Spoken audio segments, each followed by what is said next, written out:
Bonjour la Fondation pour l'innovation politique. Je vous parle aujourd'hui depuis Nankin, dans le sud de la Chine, mais je vis en réalité à Melbourne en Australie depuis 2008. Je n'ai pas émigré pour fuir la France. J'ai émigré parce que j'ai rencontré un Australien.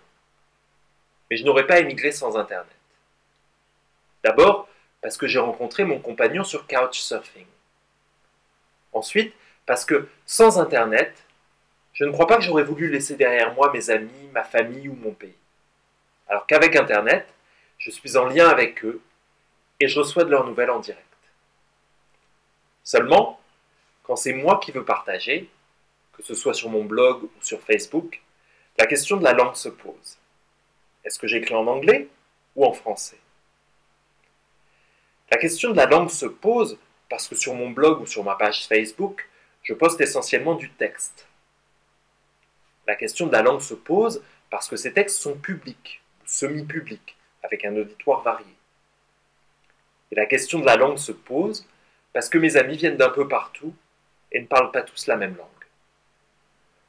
Donc, la multiplicité des langues sur Internet, c'est un problème personnel et émotionnel concret pour moi. Et maintenant, c'est aussi mon travail. J'ai visité Melbourne pour la première fois en 2006 et j'ai été frappé par deux choses. D'abord par la culture littéraire de la ville, ensuite par la présence asiatique. Et j'ai pensé que ce serait un endroit idéal pour développer un grand centre de traduction des langues asiatiques vers les langues européennes. Il y a une longue tradition d'échange intellectuel entre les langues européennes. Ceux qu'on appelle les occidentaux, européens et américains, traduisent et lisent les ouvrages les uns des autres. Mais les écrits asiatiques ont à la fois peu de lecteurs et peu de traducteurs, en Europe comme en Amérique. Et quant à l'apprentissage des langues, je connais très peu de gens, en Europe ou en Amérique, qui sachent le japonais, le chinois ou le coréen. Premier pas pour moi donc, j'ai commencé en 2008 à apprendre le chinois. Puis quand je suis arrivé en Australie, le hasard a fait que j'ai travaillé sur l'utilisation d'Internet pour améliorer les services publics. À l'époque, on appelait ça le gouvernement 2.0. Et c'est comme ça qu'est née l'idée du projet Marco Polo. Le projet Marco Polo, c'est une plateforme qui propose la traduction collaborative de textes chinois vers les langues européennes. Concrètement, c'est un site web où on publie une sélection de textes chinois contemporains qui sont ensuite traduits par des étudiants avancés. Le modèle de ce projet repose sur le recyclage. Les étudiants avancés pratiquent la traduction au sein de leur cursus ou en parallèle. Parfois, les traductions sont reprises en cours et les résultats sont généralement assez bons.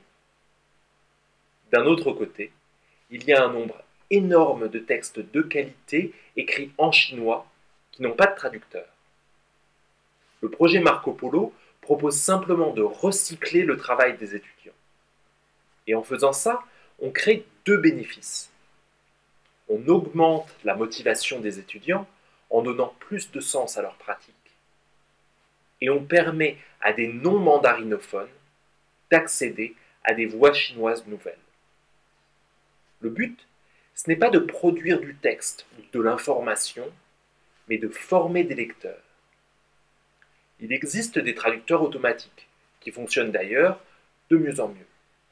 Mais sans personne pour la lire, une traduction ne sert pas à grand-chose.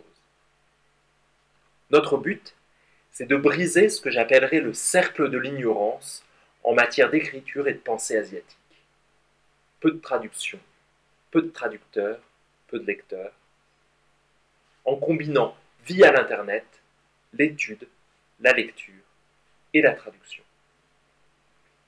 Le projet va fêter ses 2 ans bientôt et le modèle a l'air de plutôt fonctionner. Mais surtout, ce projet m'a fait découvrir 3 choses que je voudrais maintenant partager avec vous. La première, c'est que l'Internet a horreur du vide. Le site qu'on a créé n'est pas tout à coup apparu dans le néant, mais il a fallu nous insérer dans un réseau déjà présent de passeurs. des agrégateurs de blogs et des magazines chinois pour nos sources, des réseaux sociaux et des magazines ou des blogs anglophones et francophones pour faire circuler nos traductions, et d'autres sites d'apprentissage des langues qui s'adressent à d'autres niveaux ou forment à d'autres compétences. Donc, pour notre initiative, il a fallu découvrir notre place dans un écosystème et en quoi notre site complémente des sites existants. La deuxième chose, c'est que le monde de l'Internet et le monde extérieur ne sont pas strictement séparés. Outre la présence en ligne, on organise des salons de traduction en Chine et en Australie.